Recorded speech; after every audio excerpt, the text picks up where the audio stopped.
Hey, Rain here. Today's yet again another build showcase, and it's Ash Prime. Today I'm going to show you two builds, so let us immediately start.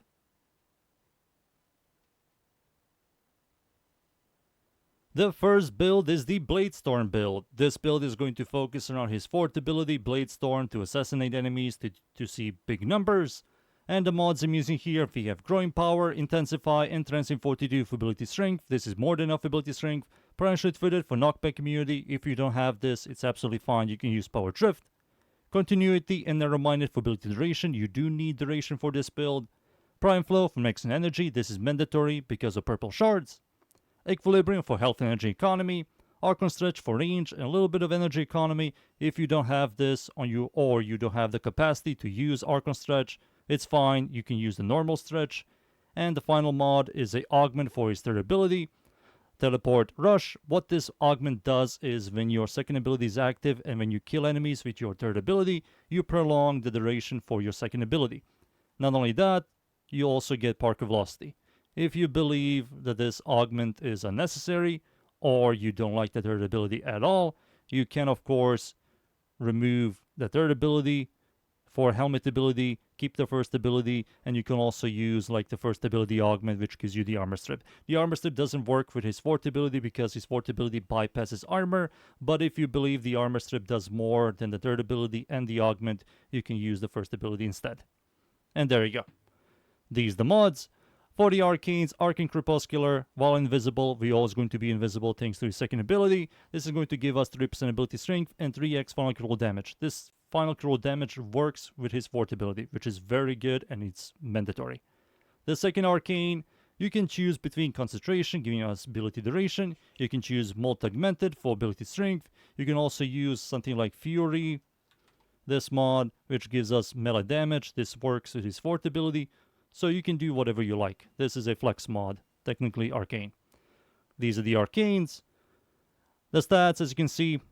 And for the abilities, we're going to use Raffle Advance, giving us huge amount of flat critical chance.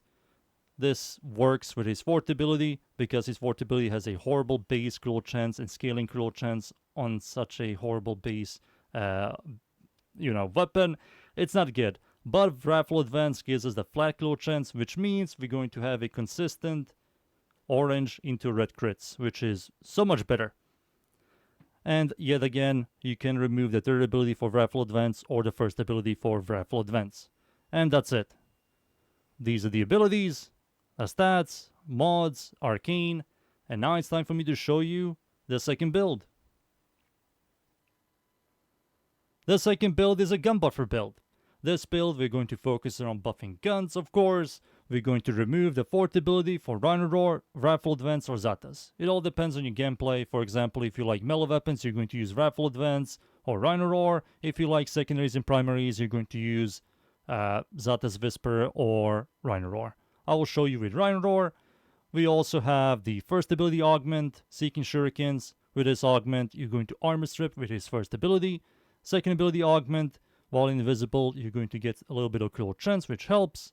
We also have massive duration, more than enough strength, negative range and efficiency.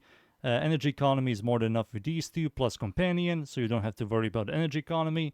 Parachute Footed for knockback immunity. We also are not using Intensify, the Umbra Intensify. We're going to use Position Intensify to buff our fourth ability even more, because this is the only ability that needs strength. And yeah, that's it. These are the mods. For the Arcanes, Arcane Crepuscular, 30% ability strength, 3x 1 critical damage, mandatory, must have. And the second Arcane, Arcane Concentration for ability duration. If you want more strength, you can use Multi-Augmented. And there you go. These are the stats, abilities, mods, Arcane, and now it's time for me to show you his Exalted Weapon. Shadow Clones, his Exalted Weapon. This is the first build, the raw damage build. The mods I'm using here, we have Prime Pressure Point for raw damage, melee damage. You can remove this for conditional overload. If you prime enemies for raw damage, we have Spell Strike for raw damage, Prime Fever Strike for raw damage, Lethality and Finisher Touch for raw damage. We also have Quickening and Berserker's Fury for attack speed. This is going to make the animations of Shadow Clones faster for faster clear. and get on a steal for critical damage. We don't care about the critical chance because the horrible base critical chance the weapon has. We only care about the critical damage. And that's it. These are the mods. For the Arcane, this is a mandatory Arcane. On a finisher kill, you're going to get 6 initial combo for the rest of the mission. After 36 finisher kills, you will have permanent 12x combo. And you don't have to worry about the combo duration at all. It's the best in-slot Arcane for Shadow Clones. And that's it. That's the Arcane, the mods, here are the stats, and now for the second build. The second build is the Blast build. This is an experimental build I made. It works. There's a 39% chance when you kill enemies to explode because of Blast proc to kill everything in 5 meter radius. It did clear, but it's not really good. It's not good. I wish the stash chance on this was higher for the Blast build to work better. 39% with these 4 mods is kind of ridiculous, but it works. If you want Shadow Clones to have some sort of clear, try it out. It's a one forma build. Both of these fit, as you can see. And yeah, these are the mods. Arcane, same Arcane. Here are the stats, blast damage. And now it's time for me to show you the shards. For the shards of a Hotic main free to use. It's going to be 1 yellow for cast speed, helps. Triple purples for melee critical damage. And 1 blue for max energy. This 1 blue for max energy is very important. Without this, the melee critical damage purples are much weaker. So with Prime Flow and the blue shard, we have over 500 max energy. When you have over 500 maximum energy, the melee critical damage is doubled. So yeah, you need this blue, and you also need the Prime Flow to double the purple shards, which gives you more critical damage, and with that, your melee weapons and his Exalted Fourth ability is going to do more damage. And that's it. If you like the gun buffer, Ash Prime, and you like primaries and secondaries, instead of the purple shards, you're going to use ability strength shards. And that's it. These are the shards. And now it's time for me to show you the first build against the Steel Path enemies. So, let's go. And we're in. I'm up against the Corrupted enemies, Mod Survival, Steel Path. I'm going to show you this build, the caster build, a little bit. We're going to go invisible with his second ability. We're also going to kill enemies with his third ability to prolong the second ability. As you can see now, it's 20 seconds. 30 seconds. Beautiful. There we go. Use Rifle Advance. Press your fourth ability, mark enemies, and just watch. You will see millions of damage. If you want to do even more damage, use Condition Overload. Use a primer weapon. Prime the hell out of enemies, and you will see millions to billions of damage. There we go. Prolong my duration. On my second ability, beautiful. These dualies, mark everything. Boys here, awesome. Blast procs are happening sometimes. Boy, of course, it's the one that disables my abilities. I do love that one. That's my favorite, Boy. Yeah, I love you too, man. I love you too. There we go. Oh, I died. It's fine. It's fine. Sadly, I always get a freaking Acolyte that disables abilities. Sadly. When I try to showcase, but it's fine. He died. There we go. Boop. Prolong the second ability. I'm not a big fan of this gameplay loop, but if you guys like it, this build works really well. There we go. Blast proc. Come on. Oh, I saw Blast proc. 53 million somewhere. But yeah. That's the first build. Now let me show you the second one. And the final build is the gun buffer build.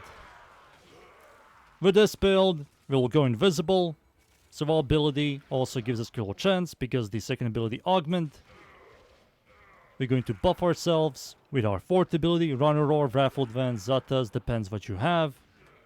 And we also have Armor Strip if you ever fight something that is very tanky. I fixed all the problems. We have duration, we have strength, we have powerful buffs. Energy economy is fixed, survivability, you're invisible. Invisibility is way too good. Enemies cannot, you know, don't really know what to do with you. I do like this build more than the caster build. It's just faster and more efficient.